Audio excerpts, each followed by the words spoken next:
محترم سامعین کرام، آج کل ایک ویڈیو یہ وائرل ہو رہی ہے،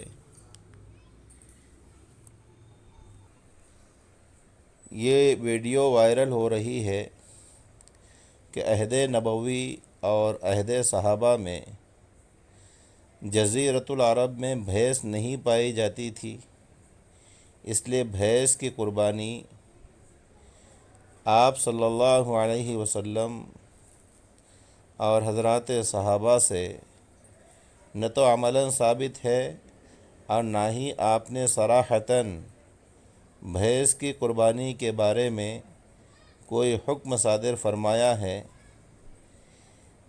اس کو بنیاد بنا کر غیر مقلدین کی طرف سے یہ کہا جا رہا ہے کہ چونکہ بھینس یعنی جاموس کی قربانی کا تذکرہ قرآن و حدیث میں نہیں ہے اور نہ ہی عملاً آپ صلی اللہ علیہ وسلم اور حضرات صحابہ سے ثابت ہے، اس لیے بھینس کی قربانی جائز نہیں ہے۔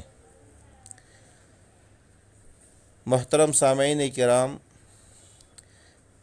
بر صغیر پاک و ہند میں جس طرح مسلمان گائے، بکرا اور دمبا وغیرہ کی قربانی کرتے ہیں، اسی طرح بھینس کی قربانی بھی بکثرت کی جاتی ہے، اور تمام علماء اہل سنت والجماعت بالاتفاق اسے جائز قرار دیتے ہیں، اور بعض علماء غیر مقلدین بھی بھینس کی قربانی کے جواز کے قائل ہیں، کیونکہ قرآن و حدیث میں قربانی کے باب میں جاموس یعنی بھینس کا تذکرہ نہ ہونے سے یہ لازم نہیں آتا ہے کہ اس کی قربانی جائز نہ ہو، ورنہ تو زمانۂ موجودہ کی بہت ساری چیزیں اور اشیاء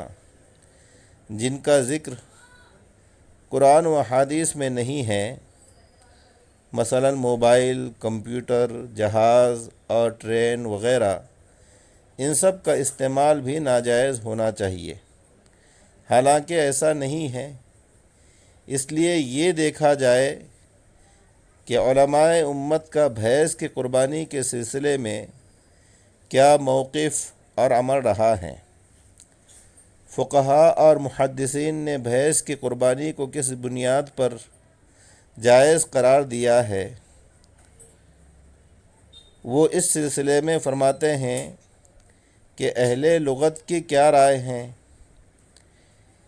اسی طرح بعض علماء غیر مقلدین اس سلسلے میں کیا فرماتے ہیں، تو واضح رہے کہ تمام فقہاء، محدثین اور اہل لغت نے، حتیٰ کہ بعض علماء غیر مقلدین نے بھی جاموس یعنی بھینس کی قربانی کو گائے کی طرح دونوں کی جنس ایک ہونے کی وجہ سے جائز قرار دیا ہے، بلکہ اس پر اجماع بھی ہے، یعنی بھینس گائے ہی کی ایک نوع ہے، ایک قسم ہے، اور جب گائے کی قربانی جائز ہے تو بھینس جو اس کی ایک نوع اور قسم ہے اس کی بھی قربانی جائز ہے۔ بھینس کی قربانی کے جائز ہونے پر اجماع ہے۔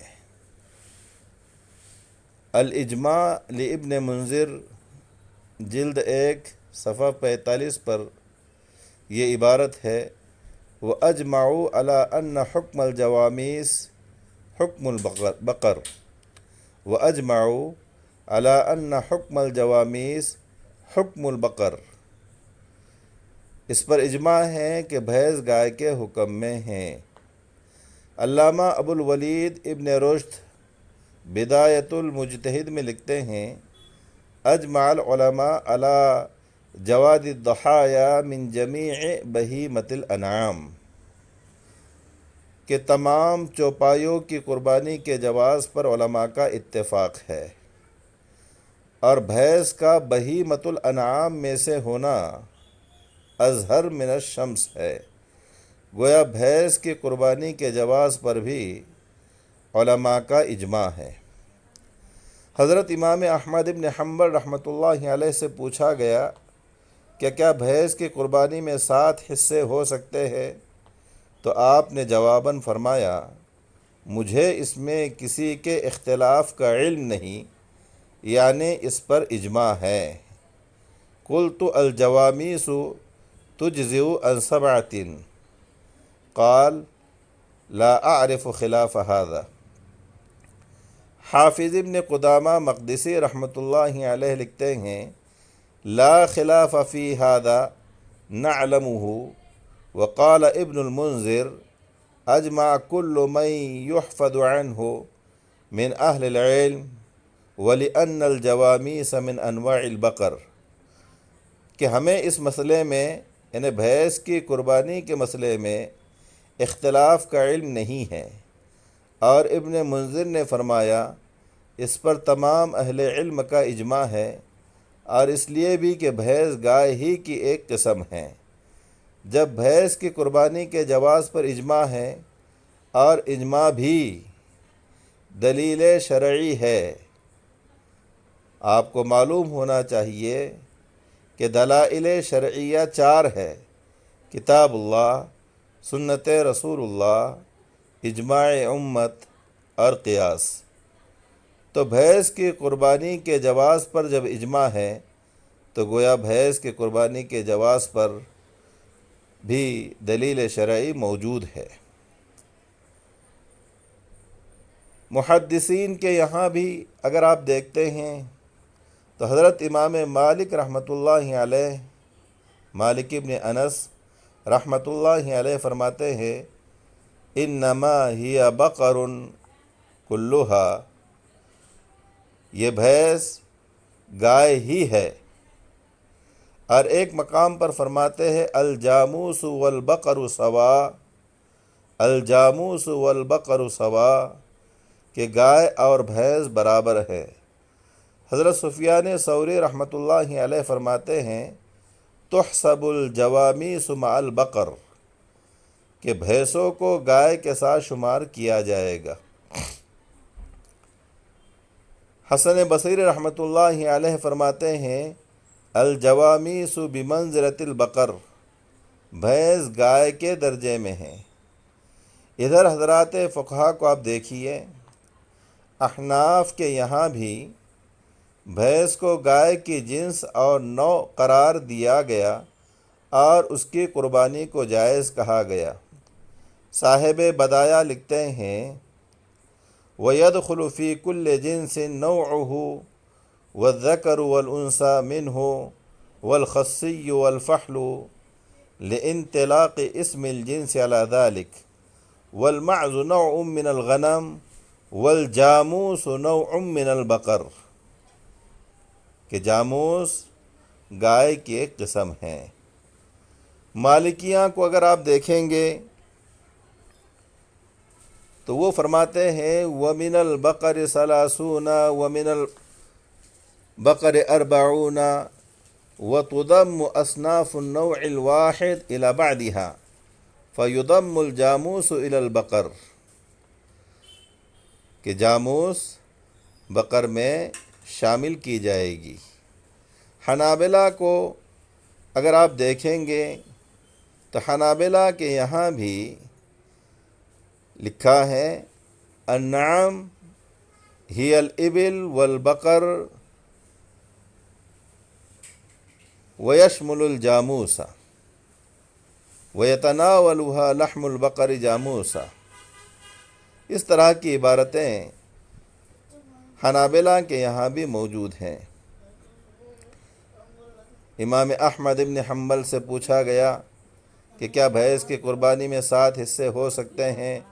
تو انہوں نے فرمایا، مجھے اس میں کسی کا اختلاف نہیں ہے۔ حتیٰ کہ بعض بڑے غیر مقلدین علماء بھی بھینس کو گائے ہی کے قسم مان کر قربانی کو جائز کہتے ہیں۔ چنانچہ غیر مقلدین کے شیخ الکل میاں نذیر حسین دہلوی اپنے ایک فتوے میں لکھتے ہیں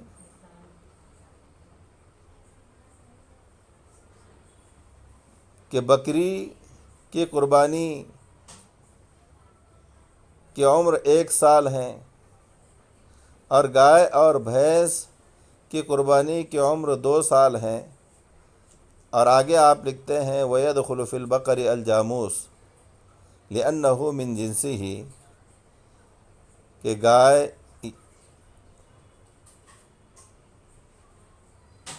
کی نوع میں، گائے کی جنس میں جاموز بھی داخل ہیں، گائے میں جاموز بھی داخل ہے، لِأَنَّهُ مِنْ جِنْسِهِ، اس لیے کہ جاموز یہ گائے کے جنس میں ہیں۔ مفتی عبدالستار صاحب ایک سوال کے جواب میں لکھتے ہیں کیا بھینس کی قربانی جائز ہے؟ تو آپ جواباً لکھتے ہیں جائز ہیں، کیونکہ بھینس اور گائے کا ایک حکم ہے۔ غیر مقلدین کے شیخ الاسلام مولانا ثناء اللہ امرتسری فتاوی ثنائیہ میں قرآن کریم کی آیت قُل لَا أَجِدُ فِي مَا أُوحِيَ إِلَيَّ مُحَرَّمًا کی تشریح کے تحت لکھتے ہیں حجاز میں بھینس کا وجود ہی نہیں تھا، بس اس کی قربانی نہ سنت رسول سے ثابت ہے نہ تعامل صحابہ سے۔ ہاں اگر اس کو جنس بقر یعنی گائے کی جنس سے مانا جائے، جیسا کہ حنفیہ کا قیاس ہے، یا عموم بہیمۃ الانعام پر نظر ڈالی جائے، تو حکم جواز قربانی کے لیے یہ علت کافی ہے، تو حکم جواز قربانی کے لیے یہ علت کافی ہے۔ فتاوی علماء اہل حدیث کے مؤلف مولانا ابو الحسنات علی محمد سعیدی سے بھینس کی قربانی کے جواز کے بارے میں پوچھا گیا تو انہوں نے جواب دیا جائز ہے، چونکہ گائے اور بھینس کا ایک ہی حکم ہے۔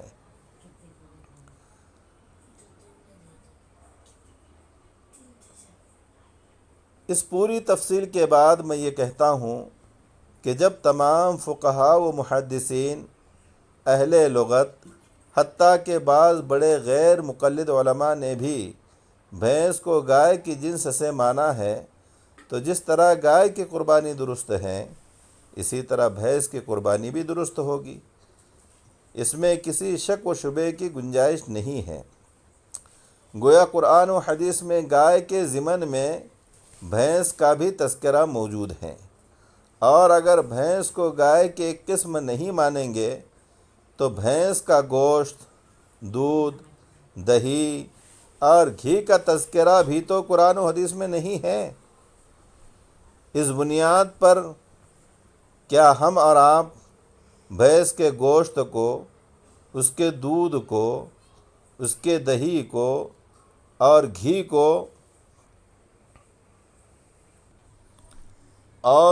کو بھی ناجائز و حرام کہیں گے؟ کوئی بھی نہیں کہیں گا، حالانکہ مذکورہ چیزوں کی حلت کے سبھی قائل ہیں، سبھی کہتے ہیں کہ بھینس کا گوشت، دودھ، دہی اور گھی حلال ہیں، اور اس میں کوئی اختلاف نہیں کرتا ہے۔ تو جس بنیاد پر مذکورہ چیزیں حلال اور جائز ہیں، اسی بنیاد پر بھینس کی قربانی بھی جائز ہوگی، ورنہ تخلف الحکم عن العلہ لازم آئے گا، جو کہ درست نہیں ہے۔